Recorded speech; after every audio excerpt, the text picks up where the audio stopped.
We have created our own problem. We've made people fully reliant on pharmaceuticals, on doctors. The system is now dealing with aspects it was never designed to deal with. Medicine is for acute trauma care. That's what medicine is for. It's not for chronic care. We should be going to holistic practitioners for that.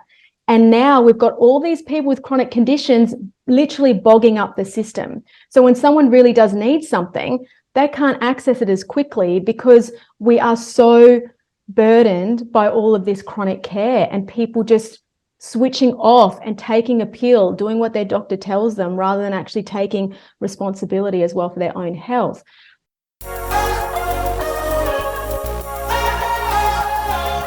Hey, welcome to the Body's Built Better podcast.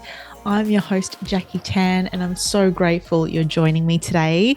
This show is all about human performance. I chat with athletes, experts, health coaches, authors, and so many more on all the best tips, tools, and strategies to help you perform at your best and discover your extraordinary potential. Today on the show, I chat with former anaesthesiologist, Dr. Maree Barnes. With 14 years in the medical profession and suffering multiple burnouts, she began to delve deep into her own healing journey, exploring alternative forms of medicine, yoga, meditation, integrative health, and nutrition. She has become an advocate for preventative approaches and empowering people rather than keeping them dependent on doctors and hospitals. In 2018, she opened her dream yoga and wellness studio. This became a playground that allowed her to put into practice all that she was learning to keep people out of the health system. Feeling a growing divide and struggling to remain true to both the conventional medical world and the alternative health world, the breaking point arrived with the COVID pandemic. Maree realized the inevitable end had arrived, and she took the leap out of the profession she no longer aligned with and moved to the other side of the world to reinvent her life. Maree is now based in Italy and is continuing her own revolution and purpose work through her brand Land Home. This was a really fun and enjoyable conversation because we really dive deep into both worlds of the medical world and the alternative world of health. And for me, I've always really loved that. Well, I've always really believed that they should coincide and work together as opposed to one or the other. And having her perspective, having been in it for so long, is so valuable and so interesting to me. And I know it'll be of so much interest to you. So we talk about preventative health, of course, and all the things that we may not think about in terms of our health and how to heal ourselves, because our body has the extraordinary ability to heal itself and regenerate, rejuvenate. And so we really dive deep into that. We also have a chat about human design, which is a passion of hers. And of course, as you would know, it's a passion of mine as well. So getting to know Maree's opinion and outlook on the medical side, the science side, as well as the alternative side, I guess some would say pseudoscience or woo-woo world, it was really fascinating to me. And she has this beautiful way of intertwining the two and making sure that we understand that both play an integral role to our health and well-being. So this was such a fun and enjoyable conversation. You're going to get so much out of this. Without further ado, let's dive straight in with Dr. Maree Barnes. Maree, thank you so much for chatting with me today. Welcome to the Body's Built Better podcast. Thank you so much, Jackie, for having me. I'm very excited for this chat. I'm so excited because I heard your story, read your story, and when I did, I was so fascinated and intrigued and inspired and excited. So to give listeners some context as to why, you worked in the medical field for 14 years. 11 of those as an anaesthesiologist, experienced burnout multiple times, dove into your own healing journey, exploring alternative forms of medicine, yoga, meditation. 2018, opened your dream yoga and wellness studio and started a YouTube channel. And the breaking point, 2020, COVID pandemic, much like it was for everyone, you took the leap out of a profession that no longer aligned with you and moved to the other side of the world to reinvent your life. You are now in Italy. I feel like this conversation is going to go in so many directions, which I'm really looking forward to. But to start, tell us about your decision to way back when to get into medicine. What was that journey like? So when I go back to my childhood, I remember just saying to my mum, I had this drive to help people. And even when I wasn't invited to, I was always advising. I taught my sister to tie her shoes, and she's older than me. It was just in me. And I remember reflecting and saying to my mum, I think I'll be a nurse. And my mum was very passionate about having accomplished daughters, you know, to do all the things that she hadn't done. And she said, well, why be a nurse when you can be a doctor? And that's when the seed was kind of planted.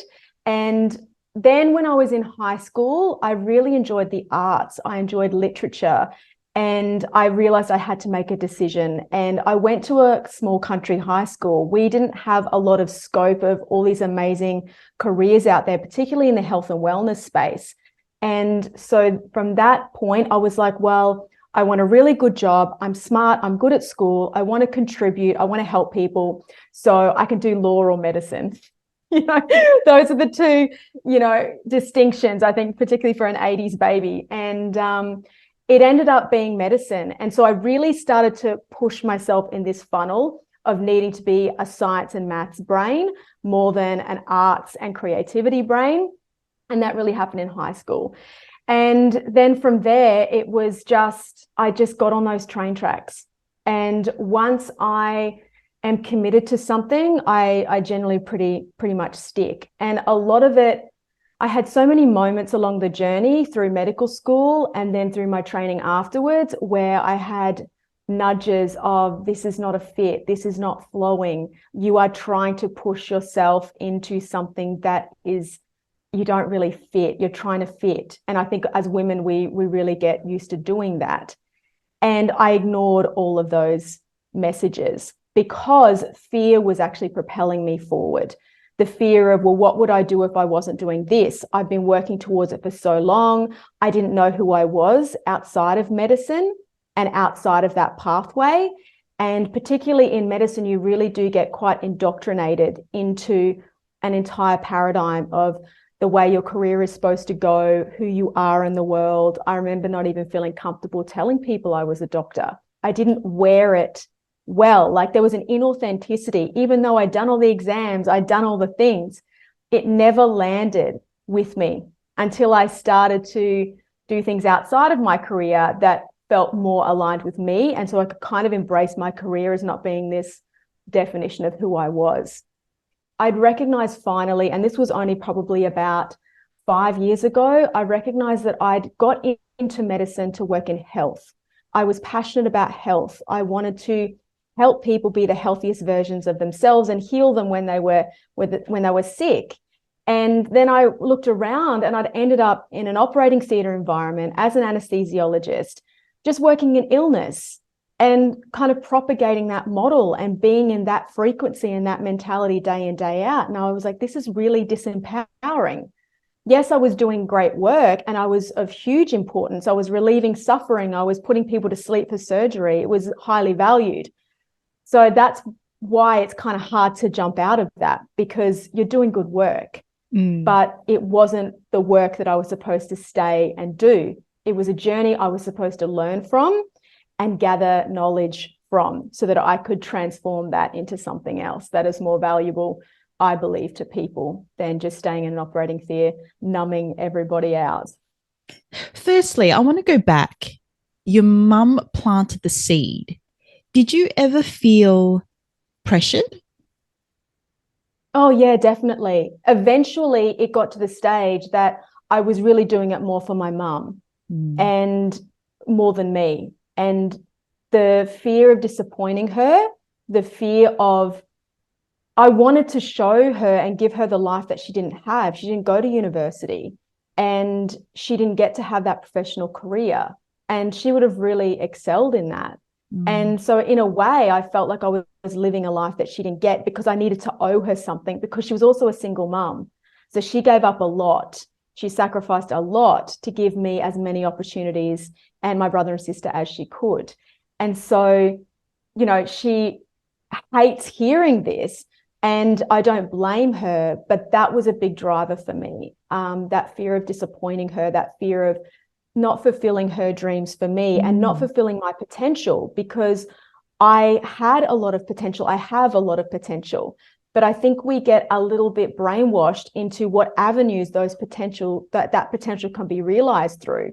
And they're very kind of black and white, go to uni, get a great job, get a great house. They're very boring. And we're really stifling a lot of creative expression and uniqueness because we're putting everybody in all of these boxes. Mm-hmm. And that just didn't align and fit for me anymore. I never fit in that box to begin with. But Yeah. now I honor the journey and the relevance that it's had, for Yeah. sure. And when did you realize that it was something that you were actually doing for your mum? At what point did that realization hit? I think there's two main sets of exams in the anaesthesiology specialty training, pretty much everywhere, but in Australia and New Zealand. The first exams are the worst. They're the major barrier exams. And I failed them multiple times. I got kicked out of the training program because if you don't pass them within the first 2 years, you're actually kicked out. So I really clawed my way back into Oh, this more than wow. once, and I remember mum sort of saying to me, I get that you're hating this right now and this is hard for you right now, but just finish this and then you have that security and then you can go and do something else and do what you want. And I think it's a real classic thing that parents want for us. They want us to be safe and they have a Yeah. definition of what that safety looks like. And that's when I kind of realized I was torn between mum's right, I've come this far, let's just do a few more years. And then there's going to be this rainbow at the end. It's going to all become easier. And in some aspects, it did. But also, I didn't know where else I would go because I remember my training supervisor sitting with me. He's also left medicine, mind you. He left before I did, which is incredible. But at that time, he said to me, well, what else would you do? And I was just so blocked by that question. I'm like, I don't know. I don't even know myself outside of this way I've been living and doing and pushing and forcing and just studying. I've got no hobbies and interests outside of this because there's been no time and scope for that. Mm. So it's a real lifestyle decision to pursue medicine. And in the end, I was like, this is not the lifestyle that I'm choosing. This is not living. This Yeah. is What existing. was the feeling when you finally passed? When you got in? Oh, huge relief. Huge relief. I passed, but then I had to get back on the scheme. So passing was one thing, and that was amazing. And I kind of look back, and now I can look back through different lenses, and I'm like, I can kind of see why I needed to go through that journey multiple times, because after that, I was an immense resource for other trainees going through that difficulty of the exams and failing them. It wasn't being addressed by the college at a college level because no one wanted to talk about failing. We don't fail as doctors. So it's kind of like pushed to the side and, you kind of disappear quietly and maybe go and do general practice training. But I was really embracing these guys and going, okay, is this for you? And if it is, then let's do your technique differently. So I felt very empowered afterwards. But, I got back on the scheme and I was a little bit jaded. I was very jaded after that. And I became a little bit of a black sheep because I'd sort of been ejected from the flock and my trust level my willingness to play along started to subside. So, to the extent where I did things in my final year, like I went to Fiji and worked for 3 months. I was like, I don't want to be a liver specialist or a neurological specialist in anesthesia. I want to go and work with real people and do fringe dwelling medicine and see what that's like. And, so I went to Fiji for 3 months, and then I went into pediatrics, which is a real fun little niche in itself in anesthesia. So I was trying to kind of stay out of it. What was lacking? I know that's balance. Okay. Balance. There was no balance. I think as a doctor or any profession, when you've got a long training program, it becomes everything, because you begin to tell yourself, this is my main priority and life can wait. And that is the biggest mistake we all make, because there's people even doing that now. They're not in a training program. They're just like, the holiday can wait. This whole mentality of you wait all year, you work really hard, and then you have this vacation time. It's like, well, why can't every weekend feel like that? Why can't there be aspects of that in every day? And so I think that was the big thing, as I started realizing there was this huge imbalance, and going through burnout was very confronting, because I looked at it and thought, well, wait, I've got a secure job. I've got a lot of income coming in. I've got disposable income, but I didn't feel free. I felt completely trapped and restricted. When I finally got my consultant position, I thought I'd be able to take leave whenever I wanted, even unpaid, because I could afford to do that. But then the hospital system that I worked in, you can't take unpaid leave. You get your 5 weeks and that's all you get. And then I couldn't take leave in school holidays, and I couldn't do, and I was just like, this is a prison.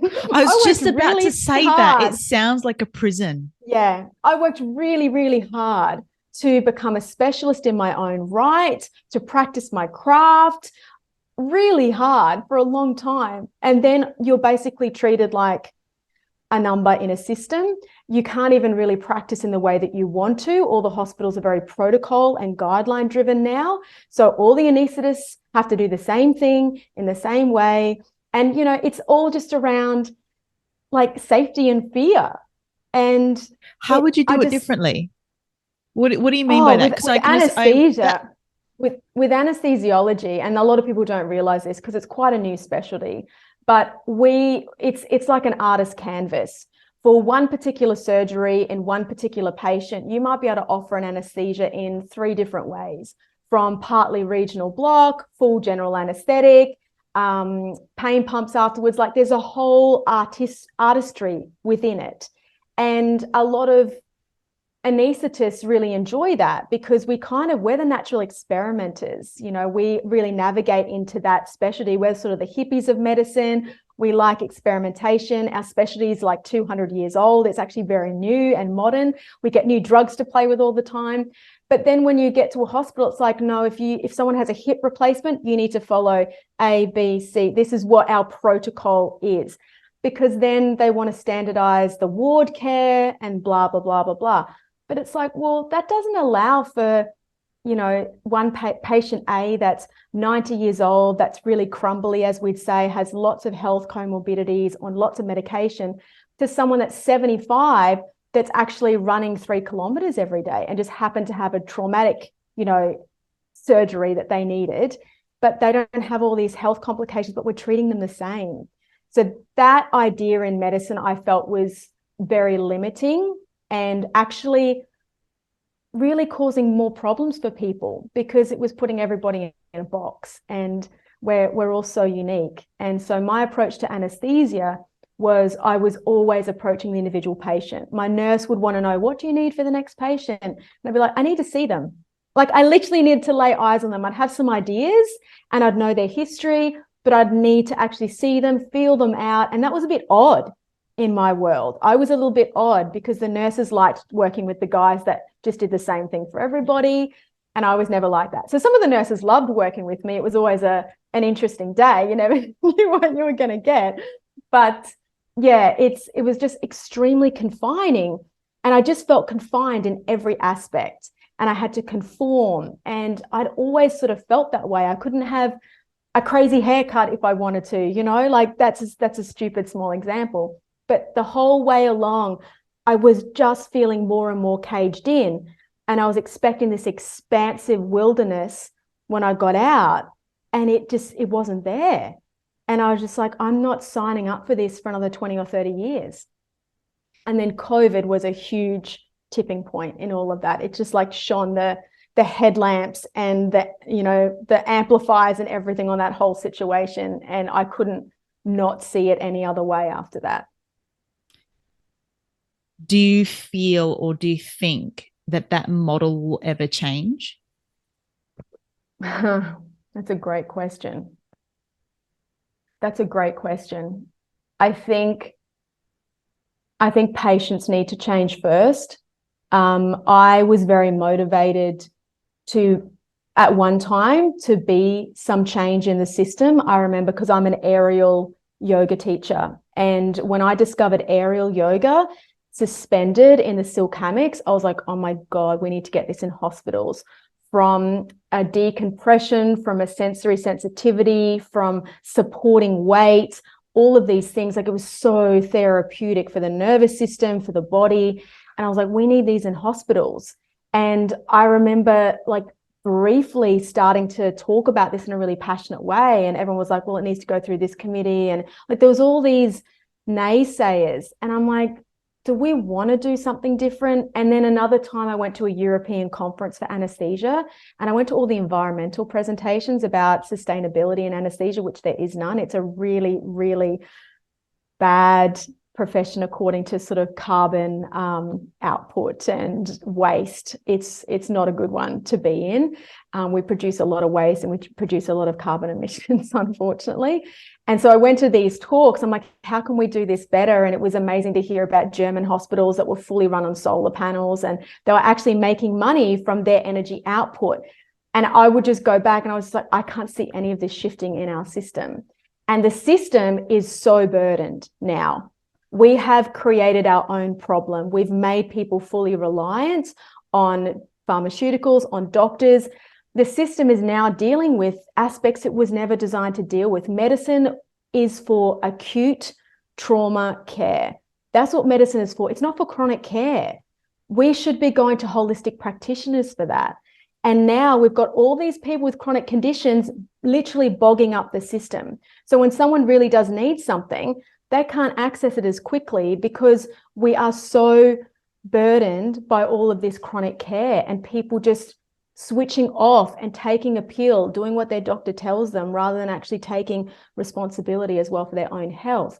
So the only way I can see the system changing is if the patients stop being patients and they start being humans that use their mind, their body, their inner intelligence, the resources out there, which are huge in the health and wellness space, to be proactive rather than reactive with their health. I love that. So let's dive deeper into that.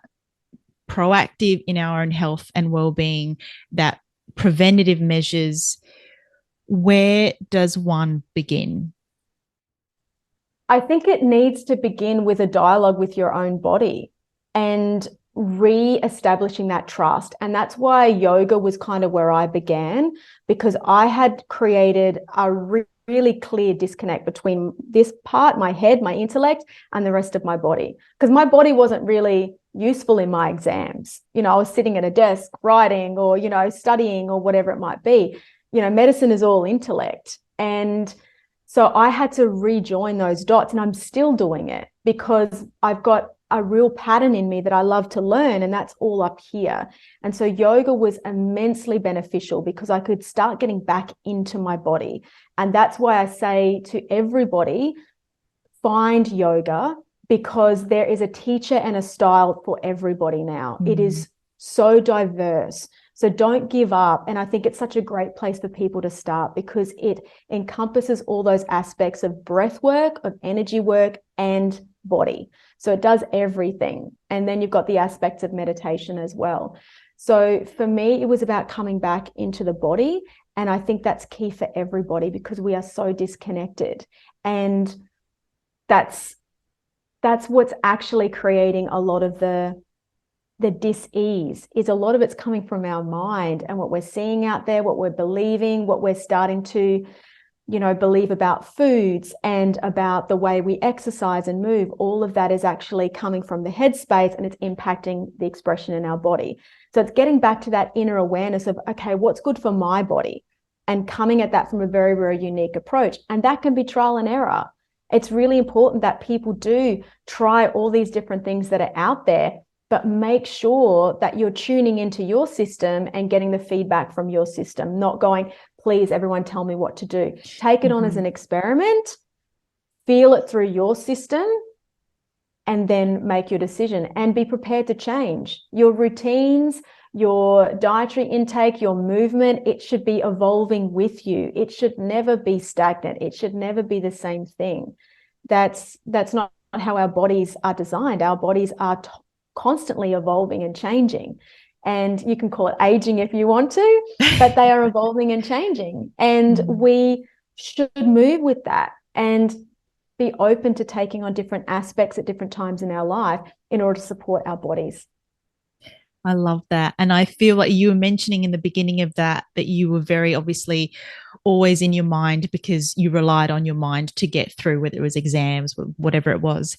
And I feel like I'm the complete opposite in terms of the way I work. I was a massage therapist and everything I did was intuitive of what I was feeling through someone else's body.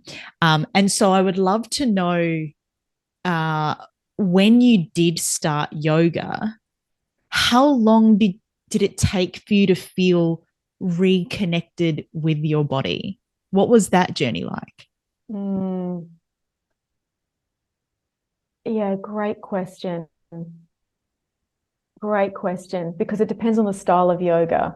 So I was in the Bikram world for 7 years. I still shudder when I think about that, but that was when I was in medicine. So I was in this whole construct of forcing, pushing, driving. Bikram really fed that, that style of 90 minutes in a hot room, pain is weakness leaving the body, all of this garbage that they say.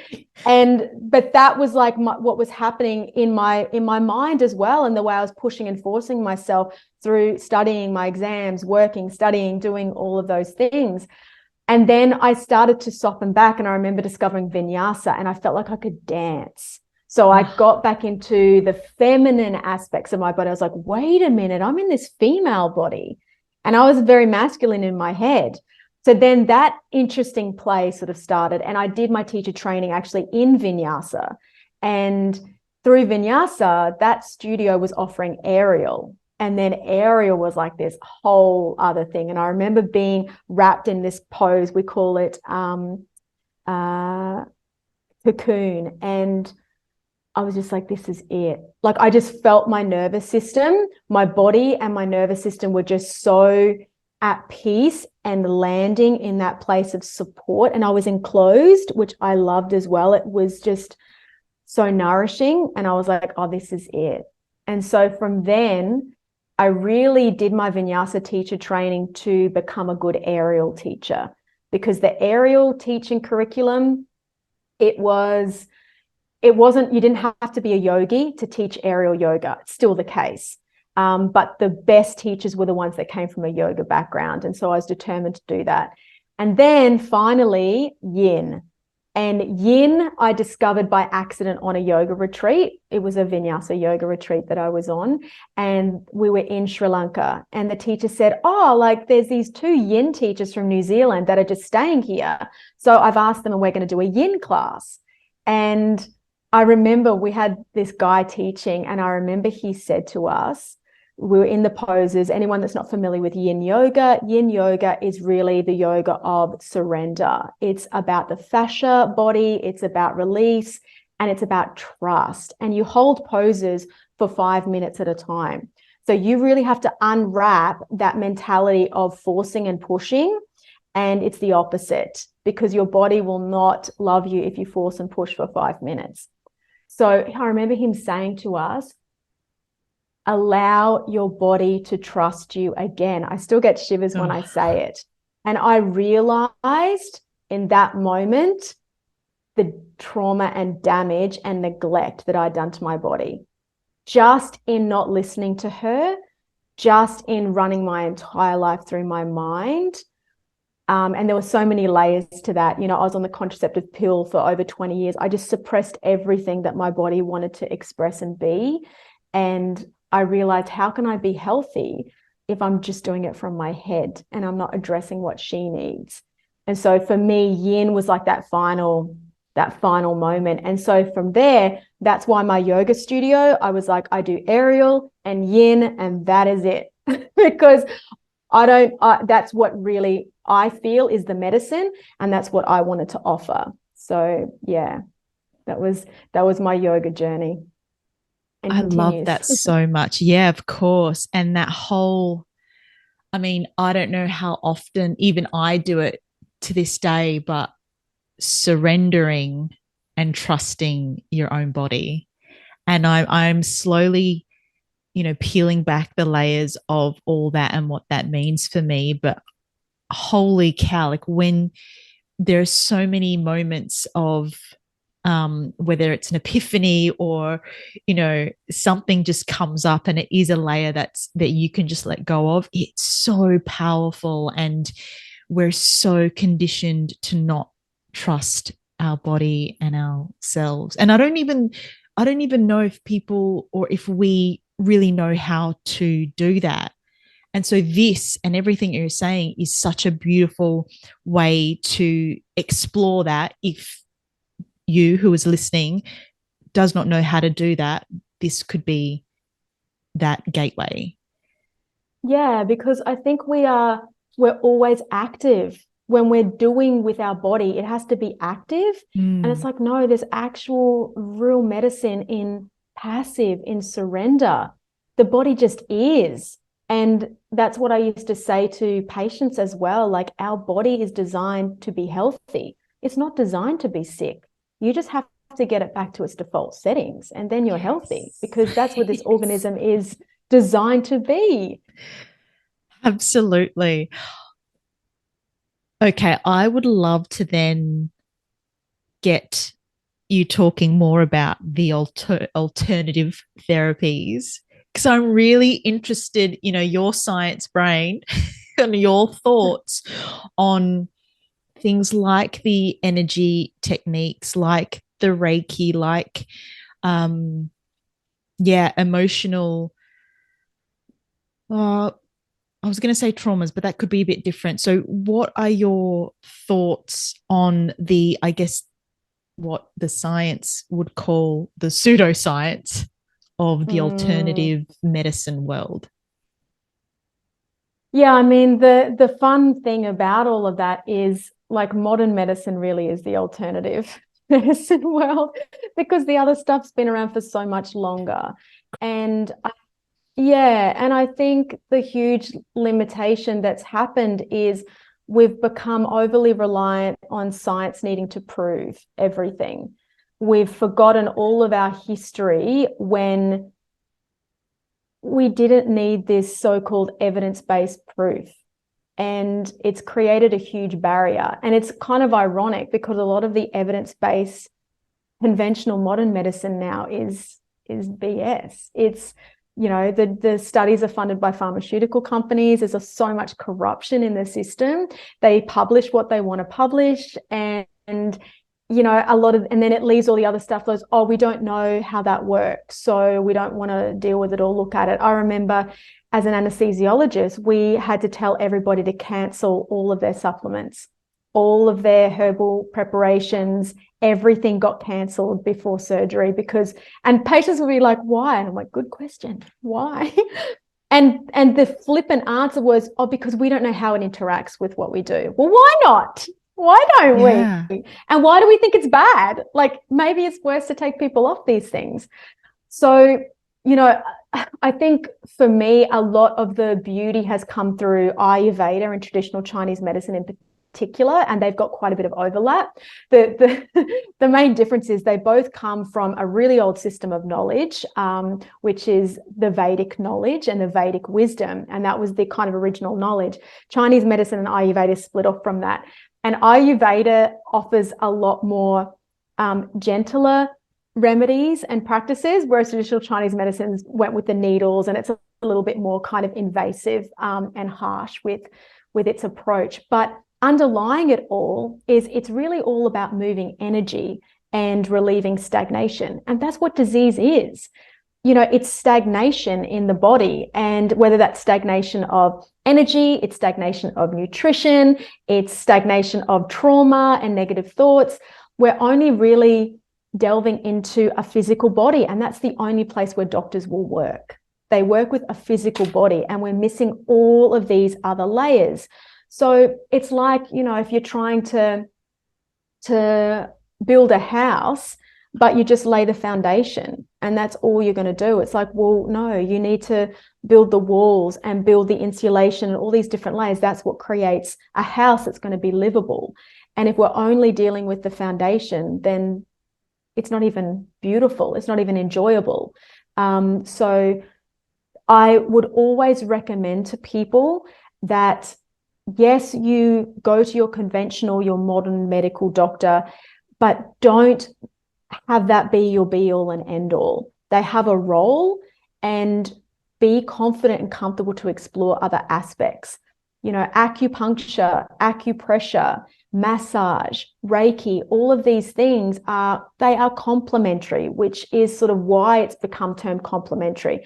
But in fact, modern medicine is also complementary to those things. And really, at the end of the day, if you are working more in the complementary space, in the space of the so-called alternatives, of energy work, of supplements, of all of these other aspects, they are building the body to actually have a better foundation, so you won't need the modern medicine as much.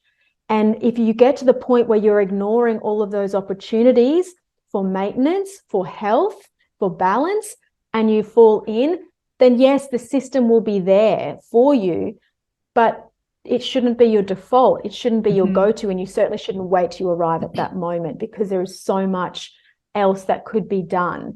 And I hate to hear about people, for example, doing chemo, and that's all they're doing. It's like, the chemo is not going to work because you're just dealing with the physical body. You're not dealing with your mind, your belief system. You're not dealing with the energetics. You're not looking at your nutrition. It's a little bit of a segue, but a big one for me, which I was really shocked about to learn, is that there is a huge recurrence in breast cancer for women that continue to consume dairy products if they've had breast cancer before. And I was like, are the breast surgeons even talking about this after they remove a woman's breast? No. And ironically, the hospital menu is still allowing them to have these foods. And I just think, why aren't they being told? At least they can choose. At least you can choose. And that's where knowledge is power. So if you go to multiple practitioners, you still get to choose what resonates with you. And that's where ultimately that connects with your body. Your intuition is so powerful and so important. And that only comes through actually cultivating that relationship. You think about a conventional relationship between a man and a woman, between a mother and her children. It takes work. You really work on that, and it's complex and it's multifactorial, and some days it's amazing and some days it's horrible, but you work through it. It's the same with your body. You really need to take the time and priority to have that dialogue so that you can get your answers. Because all of the processes are out there, but you need to actually get the answers that are true for you in each moment. Absolutely. And the thing I love about what you've mentioned, obviously, the energy stagnation, we've got emotions, and I think we're so quick to deal with the physical. So in terms of preventative, we go, okay, we'll exercise, we'll eat this good food. And yet there have been moments where I'll be working with someone and they will have an emotional reaction.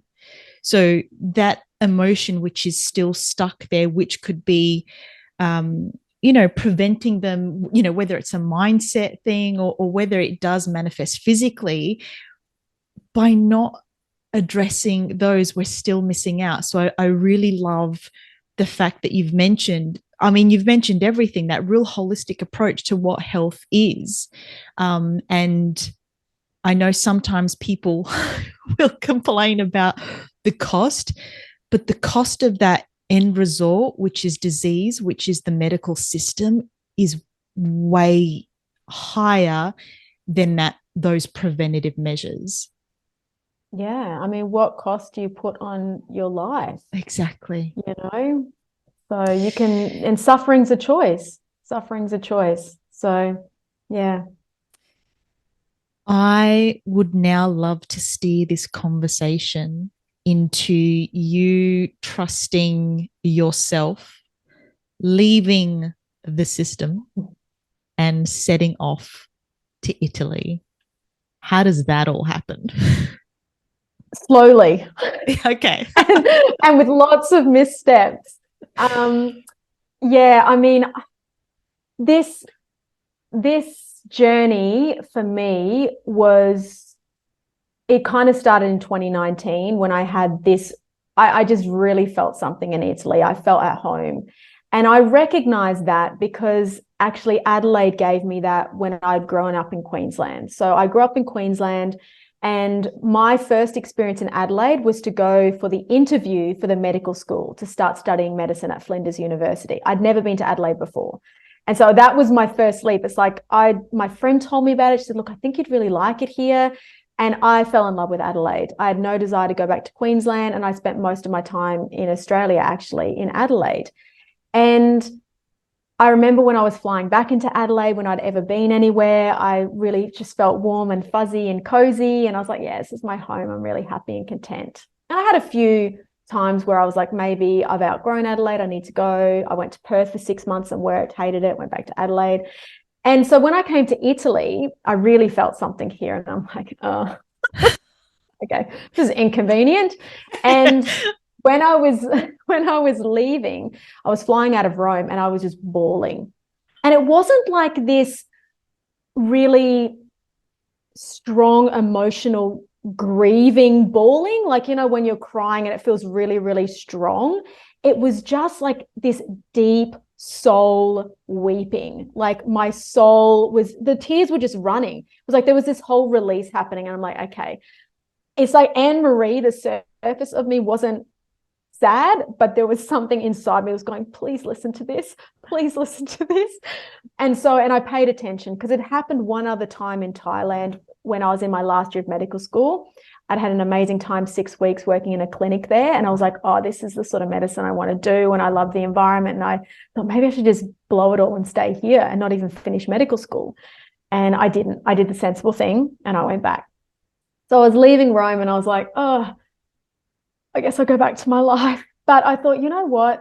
That's okay. I get to make some different plans. And so I kind of thought, all right, I'll make a 5-year plan. I will, you know, keep working in my job. I'll start running retreats in Italy. I'll do this slowly. And so I was allowing my emotional system to not take over too much, but I was listening to it. And that was really important. And then essentially in March of 2020, when they announced that Italy was closed for travel for Australians, I was at work. I remember I was walking around the theatre suite in my scrubs, you know, it was a normal work day, and the word was getting out, oh, this big announcement's been made, this press release, the Prime Minister's on TV, and, you know, last flight's out to Italy tonight. And I had this huge surge in my body of literally wanting to run out of the hospital and go to the airport. And my brain's going, what are you doing? Like, no. But I had to filter that process, and it was like, okay, well, what's going on here? And I just allowed myself to watch what was unfolding and tune into what my body was feeling, what my intuition was saying. And I just basically reached the conclusion that, okay, I think I need to go. I think I need to do this. And I just took one step at a time. And then as I just lent into that step of, okay, I'm going to resign, and okay, I'm going to see if I can get a visa, because we were all locked up. And that was the thing. I just lent into my trust a little bit, and then I saw the results. So as a scientist brain, I saw the results of pieces just falling into place. And I was like, oh, okay. So that started to bolster my ability to trust. And since being here, it's been quite a couple of years. The first year, 2021, was a bubble. It was a real bubble. I was living in Rome for 4 months. The only way I got over here was on a student visa. So I was being a very, very good Australian, and I was going to school because that's what we do. Australians obey the rules. The Italians do not. After 4 months, I was sick of school, and all the Italians were going, just leave, just leave. No one's going to check on you. I'm like, really? Sure enough, no one checked on me. And so I left, and because I didn't really want to stay in Rome. And so I left. And then at that stage, I didn't actually have my full visa permission because all the bureaucratic stuff was very, very slow at that time because of the COVID shutdown. So I was technically supposed to get my 1-year visa was going to expire in December.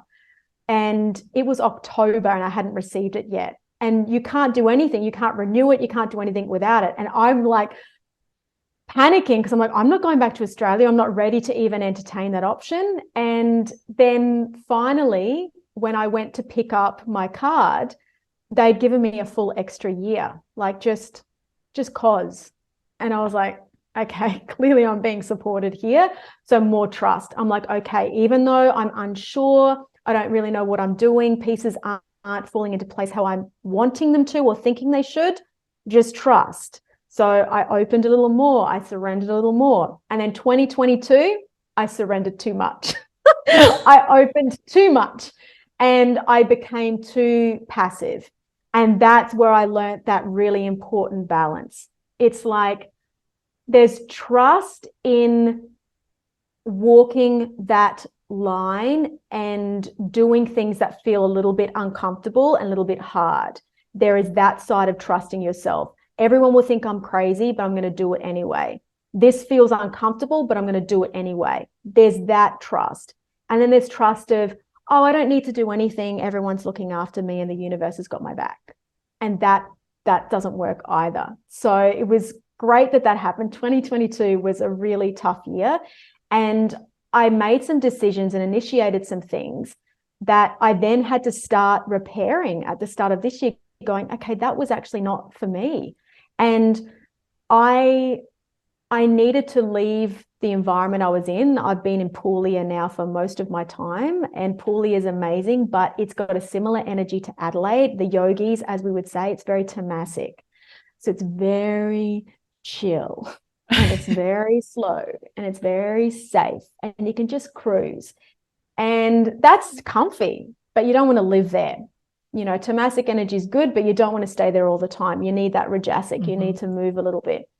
And for me, I just got really lost because I was looking around going, but I've been trusting, I've been surrendering, and there's a whole lot of this that is not what I want. I'm not feeling really inspired and in charge and moving and momentum in my life. And so I basically just went to Sicily, and Sicily was a great incubator for me to reawaken who I am now through all that experience. So taking the best of the Anne-Marie that was a driver, that forced, that, you know, was highly ambitious, that could really stay in things and do the work. And then the Anne-Marie that was really soft and open to life unfolding for her and allowing people to support and assist me and not having to control. And so now those two are coming together, and it's still a work in progress, but that exercise and trust, that's really where that kind of was revealed to me, that you kind of need a little bit of both. And you need to trust yourself to also mess up and know that when you mess up, you've messed up in the correct way. You were supposed to mess up. It's making mistakes and having missteps is actually part of it. And so that part I've also embraced in my journey. I'm less afraid to mess things up because you can just change. I've shown that. You know, I thought I was on train tracks to be an anaesthesiologist till the end of my days. And I just changed it quite rapidly. And we can all do that. I've had so many people say to me, oh, but you're so lucky you live in Italy. And I'm like, I'm not lucky. I chose this. Yes. It's not easy every worked single for it. day. Yeah, I have different challenges, but you always have a choice. You always have a choice. And there was a time in my life I didn't think that I did. But now I just say that to people. I'm like, you think you don't have a choice, but you always do, even if it's a small one. And to be honest, not taking a decision is still a choice. Exactly. Yeah. Yeah. You're off the train tracks, but you've taken hold of the reins. Exactly. Yeah. I want to know, where and when did human design come into your life? Because I have questions based on everything you've just said, and they're kind of human design related.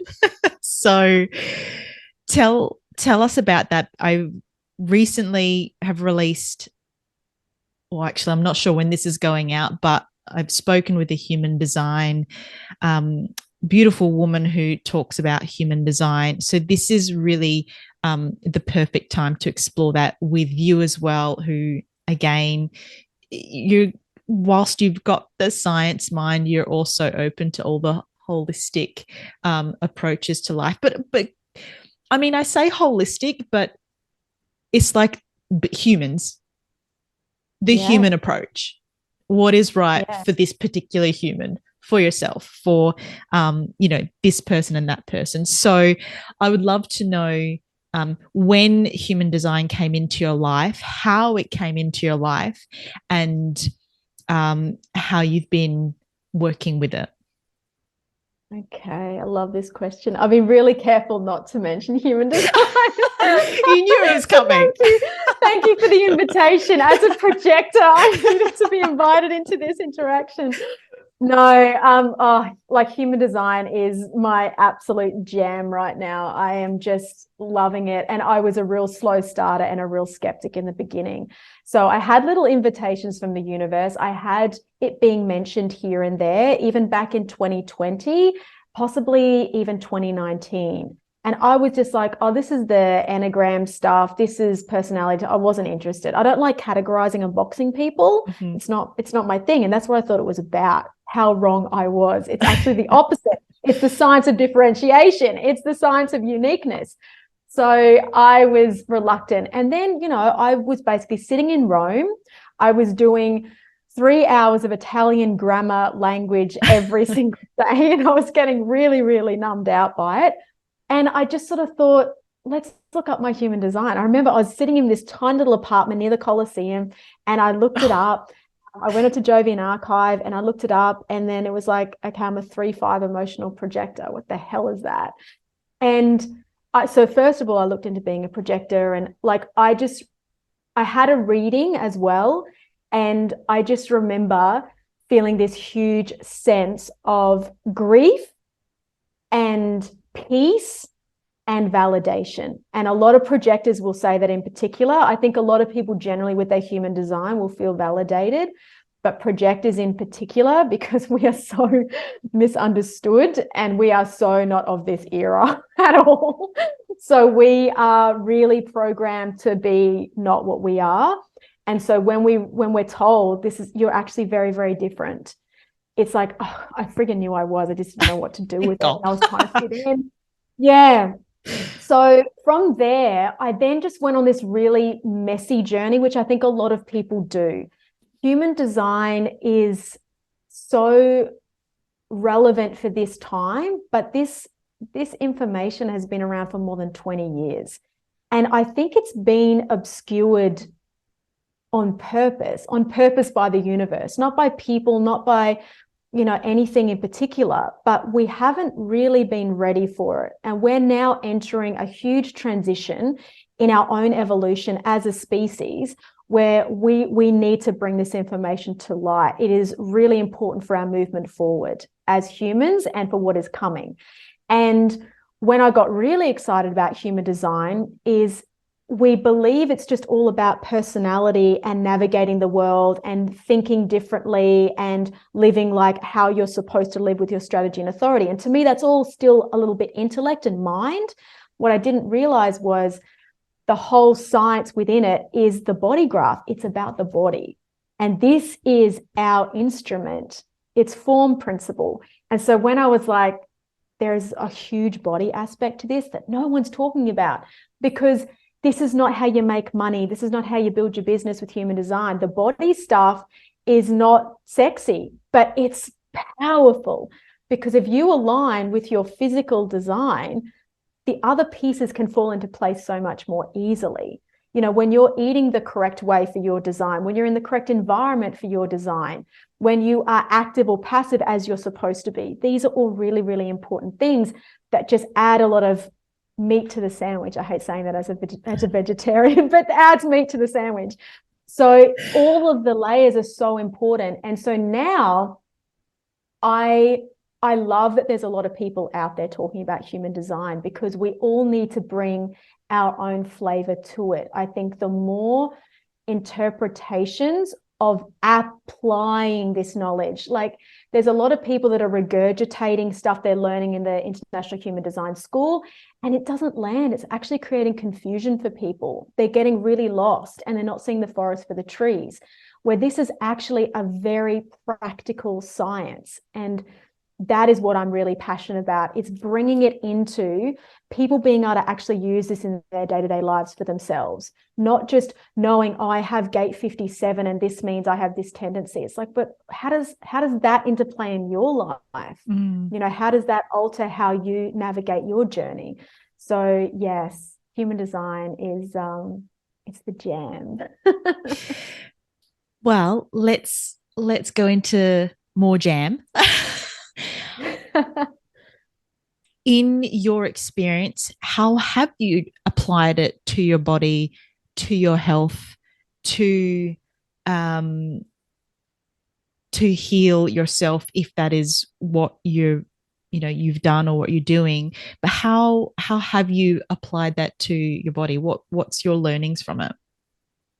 My first important learning was understanding that as a 3-5 profile, I'm meant to jump around and make a lot of mistakes. And I've been beating myself up about that for a long time. It's like, why do I learn so many different things? Why do I jump around? And I love learning and I love, just changing all the time. And I thought it was bad. It looks like I'm inconsistent, I'm unreliable. And it's like, no, this is absolutely what I'm here to do. I'm supposed to take bits and pieces from everywhere. And then as a 5 line, I universalize it. So I'm supposed to pull all those threads together. And that's why I love finding human design at this time, because I've got all of this input about different health practices, detoxing, supplements, different dietary regimens, different ways to nourish the body, different ways to move. And now it's like I can advise in such a more targeted way. It's like if I used to run detox groups, and if I was running a detox group now, I would actually like to know who have got their left variable for their mind, because they're not going to cope very well with fasting. They've got a hungry brain, and I've got a hungry brain, and I've never really coped well with fasting, but I understand there's health benefits in it. But it's like, then you can nuance that fasting just a little bit, because that brain, that bioform is not going to enjoy fasting as much, and it's going to have more detriment than benefit. So it's just learning to start dialing those notches just more subtly. And that's where human design is incredible, because I grew up with a mum that loved astrology. I knew the star signs. I could recite the star signs. And then I sort of like suppressed all of that when I went into science and medicine. But what I didn't understand was astrology is amazing and it's part of human design. But if you can imagine, human design we'll talk about a pizza. I'm in Italy. Human design then cuts that astrological pizza of the different star signs into more segments. So if there's 12 pieces of pizza, which are the astrological signs, each slice of pizza gets cut into 6.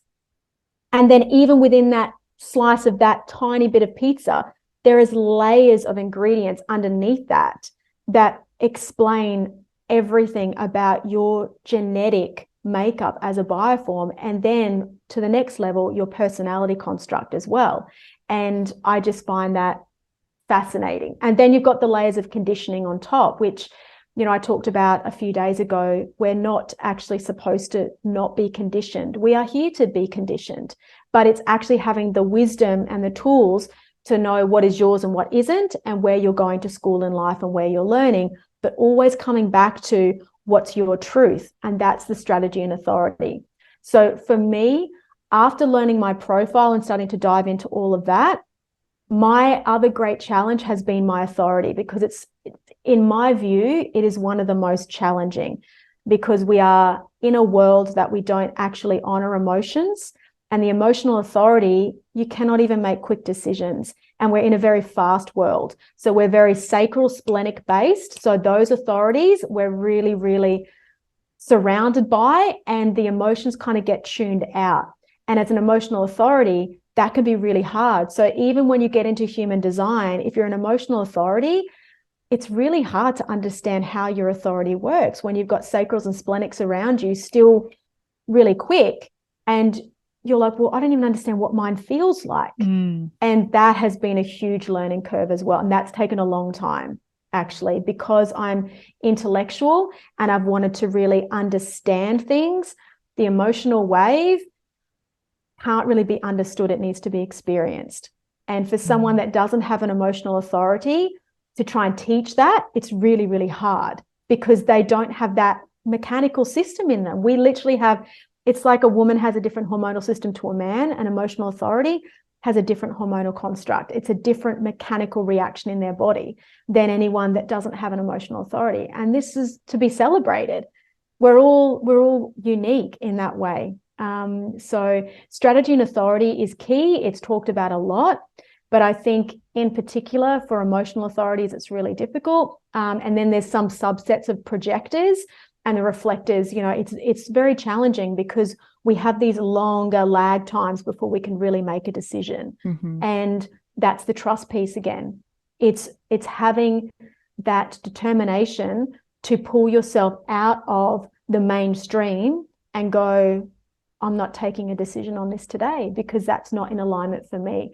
And then slowly feeling your body trusting you again, and that you're trusting and you're creating that dialogue. And then that starts to evolve. And then the pieces begin to fall in place. But it's not a quick journey. It really isn't. But it's a fascinating one. And it's one that we all have to do ourselves. And you just need to get the support around supporting your journey, because no one else has your design. Exactly. Yeah. I love it so much. And like you said, when you began, it really does offer so much validation for your own experiences and what you've your truest self. There's a few things that for me come to mind, and one of the, in terms of digestion, I'm closed taste, which basically means I can look at something and know if I'm going to like it or if it's going to be good for me. And also I can eat the same thing over and over and over. Exactly. And I literally have the same dinner every night. I don't know how long this has been. I originally thought it was because I was lazy. Might be a little bit of that in there. But every night I love and can't wait to have the same meal. Same dinner. Yeah. And it'll change. Like 6 months later, I'll be eating something else. But I'm so, routine like that. And the other thing was really trusting my, what is it? Authority? I'm a generator. Yeah.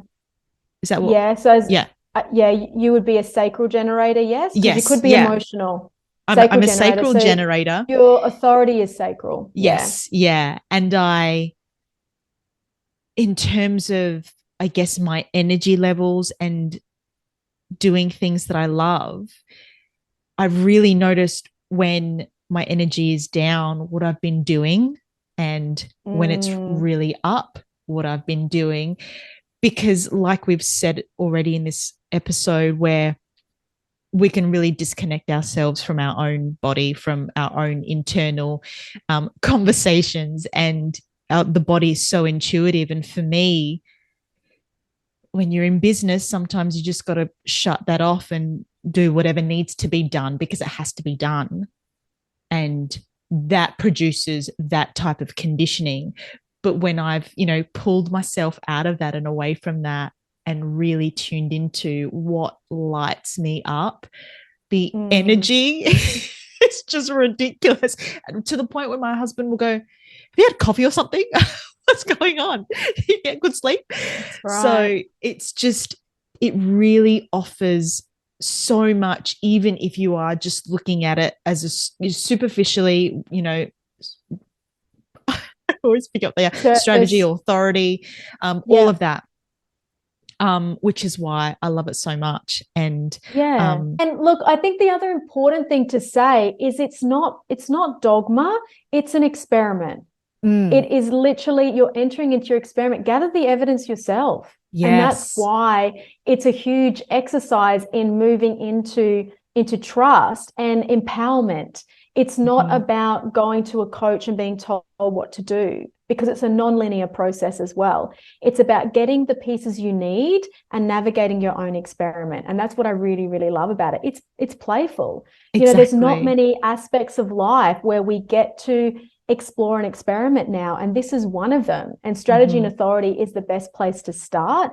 And then you start doing other things. When you learn about your dietary regimen, it's like, okay, I want to bring this in now. And the important thing is, though, you need to still enter into dietary regimen and environment from your strategy and authority. So you still have to run it through that filter. Is this correct for me? And that's important. And that's why you can't just go to somebody and they've just learned their human design. You're like, this is your dietary regimen, because they really need to come on board with that strategy and authority first. That's really important. And I think it's really beautiful, particularly for generators as well, that are recognizing that, yeah, you guys are the energizer bunnies. You really do have the energy, but that can take you down the wrong road as well, because if you enter into things incorrectly and it's a sacral no, sure, you've got the energy for it for a while, but you will burn out. You will burn out. You will get frustrated, which is your big sign of, okay, this was out of alignment. And the other thing is, where generators get a little bit confused, is you're not supposed to initiate. So even though you've got all this energy, you are responding to life. And that's this beautiful surrender part where you do lean back a little bit, let life come to you. And it's giving you invitations as well. It's different to a projector invitation, but you need to respond. You need to be given things to respond to. And yes, that can be work, that can be projects for sure. But if you are initiating without responding to something that's even life, it doesn't have to be from a person. Life will give you something. And it's having that awareness, that discernment, that you really start living a life of greater ease and flow, because that is really what we're designed to do. And it's only when we're going against that we're going to hit those brick walls of burnout, of fatigue, of feeling like we don't have purpose. And if you are just living in alignment with your design, you start to see everything just soften and everything start to come. And then you have to accept divine timing as well, which we all do. Every single design has within it an aspect of waiting, and we don't live in a society that likes to wait anymore. I mean, I think our attention spans have got so bad that, like, reels on Instagram are even getting, you can only do a reel for 30 seconds or no one will watch it. Craziness. And this is what's happening to us. We're kind of flicking through and scrolling through. And whereas every aspect of strategy and authority and human design, all designs have some aspect of waiting. You are responding. If you're a manifestor, even if you're initiating, you are waiting for those conditions of that sort of channel of inspiration to come, and then you go. You don't go when it's half cooked, and those things. And reflectors, I mean, the poor reflectors, 28-day lunar cycle, they've got to wait. I mean, that's not easy. That's not easy. And that's why also for me, I found my human design after I stepped out of my life. There was no way I could have done this experiment in my life. There is no way. So I know that it arrived at the right time for me. And I hear that a lot from other people as well. It seems to always just show up when it's the right time for them, when they're already starting to move into alignment then those pieces start to arrive and you're in the correct environment to support that journey more and more. And then you will continue to create the correct environment to support that more and more. Like a great example for me, when I came to Puglia in Italy, I was craving nature. But I think at some level we all do, because we're humans. And that cellular memory, that genetic memory of our connection to the natural elements is really, really important and vital for us, because we are a piece of that. But I just wanted to be in nature, and Puglia is amazing for it. There's more olive trees here than people. It's got the Adriatic Sea on one side. It's got the Ionian on the other side. It's a peninsula, and the weather's amazing. The food's amazing. I was like, this is my jam. And I want to be in like a little countryside house and, with a view and the olive trees, and get in with the land and grow stuff. And as I started forcing that, I was getting so many no's. Like I was having houses fall through, land sales. I was interested in buying land. They were falling through. All these things were not working. Something would be a yes, and the next thing, the contract failed. And it was like, what is going on? Why is this so hard? And then I learned that my environment is dry kitchens. And I'm like, what the hell is a dry kitchen? And I was like, I don't even really like cooking. Like I kind of do, but I was like, am I supposed to work with food and be in a kitchen? I really took it literally. And the keynotes in human design are it's a bit of humor from Ra, who cognized all of this information. Is he's got these really interesting keynotes, and you have to really read between the lines. But kitchens is urban environments. They're workshops. They're places things transform. They're hardscapes. And I was like, no shit, I'm actually supposed to be in an urban environment. So for a year, I was pushing up against this. And the irony is there is transference in the environment, in the dietary regimen, and we can really easily be in transference. And this is all described through the color spectrum in the human design science of it. And so they'll be polar opposites of each other across the 6 colors. And so for kitchens, my transference environment is shores. And so every time I'd be burnt out, every time I'd feel disillusioned, every time I'd be in my low emotional wave, I'd crave the beach. I'd crave a shoreline. And it's like, but that's not my natural environment. I'm depleted. I'm out of alignment. I am not self. And that's where I'm gravitating to. So that was a clue as well. And so now I'm like, I just need to stay in all these like little towns and stuff. And so I'm doing a completely different experiment now. Yeah, that's the fun. That's the fun part. That's so awesome. And I love that so much, because you're really then honoring the human. Totally. Because we all have something incredible to offer. And when I think about that, and I think about all the people not offering their incredible thing that they're here to do, because they're stuck in a conditioned life that was never theirs, we're wasting a lot of human capacity. We're wasting so much, and we are our own solution. So when we actually encompass and allow that uniqueness, it's key. And it's really important moving forward, because we've got a whole mutation and evolution approaching us that we need to be open to, and that's coming from diversity and accepting everybody's gifts and talents and creating space for that. And Maree, this has been so incredible, and I could talk to you hours on end, but I won't do that to you. So I could also talk for hours on end. But if people want to follow your journey or attend a retreat, how can they find you and what you're doing? So the best place really to find me these days is on Instagram. So it's ambarnes.landhome. So my brand really now is Land Home. It's encompassing a whole range of just coming back to the truth of yourself and landing home in yourself and your uniqueness. And Facebook, I'm also there as Land Home. I've got a YouTube channel, which is The Whole Doctor. So that was the YouTube channel I started. It's still there. It's got a whole range of content. I think my top video is how to know when your avocado is ripe. So there's a whole range of stuff. It's like my my 3-5 line is in full glory in that in that channel. And yeah, my next main thing coming up is I've got my retreat happening at the end of May. So at this stage, all of my retreats will be in Puglia in Italy. I don't have any plans on, living in 2 countries. I'm really at home here. So if people desire to come to Puglia, to Italy, they can absolutely come and have a retreat experience here. And I also work one-on-one. And generally, it's usually more of a 3-month package that I love to do because it's really allows that time for transformation. But I do one-off calls as well. And they're really strategy alignment calls. If you want to delve into your strategy and authority and actually have more of a workshop space of this is what's going on for me right now. And then I can give you some guidance around utilizing a strategy and authority. It might be something like, I want to become keto. It can be dietary related, it can be relationship related, and I've got all those threads and skills and expertise to sort of draw on whatever's really necessary. But as long as the answers are coming from you, that's the main thing. That's the important bit.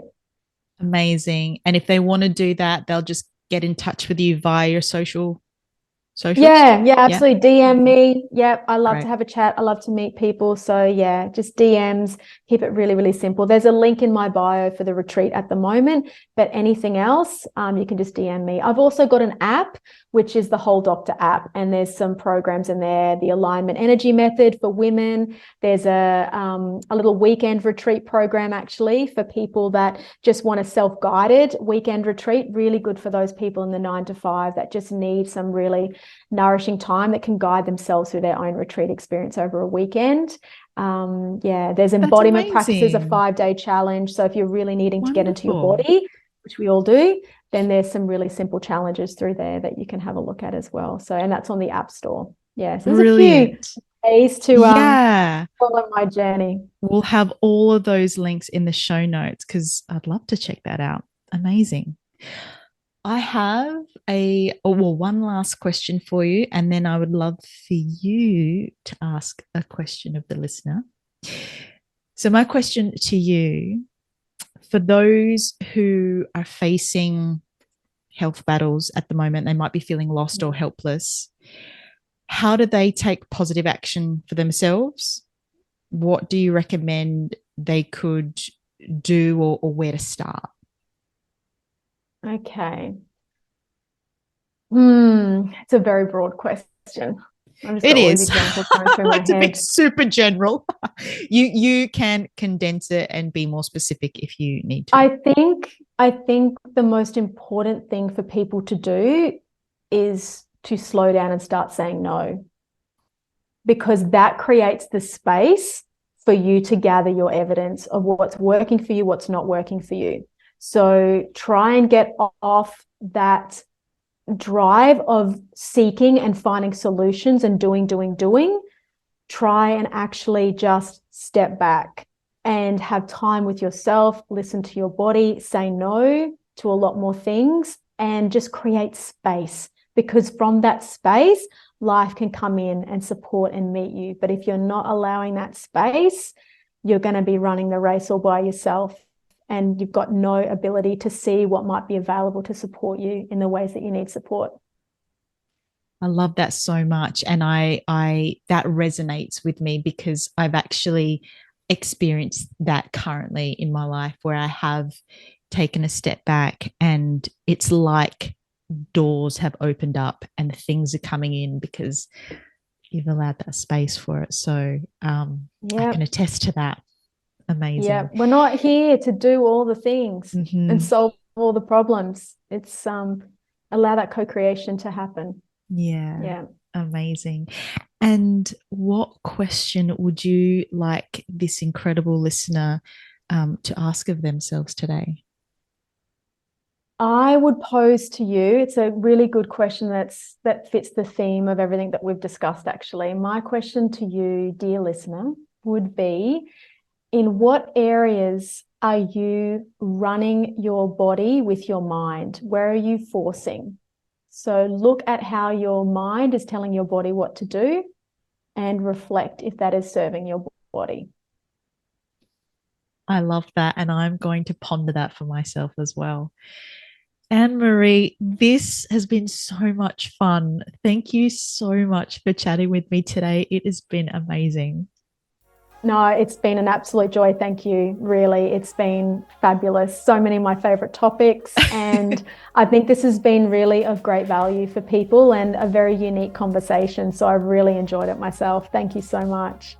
That was Anne Maree Barnes. Make sure you head over to the show notes and click on all the links to follow along. And especially if you want to travel to the beautiful, wonderful Italy and do a retreat with her, I've got all the links in the show notes. So you'll be able to do that if you so wish. And of course, why wouldn't you? I mean, Italy. If you enjoyed this episode and know that your friends or family would really benefit from this, I would love for you to share it with them. Leave a review and, of course, subscribe to the channel because it all helps this channel keep going strong. Thank you so much for tuning in. I appreciate you. Have the best day, week, month, and year. Stay awesome. We'll catch you next time.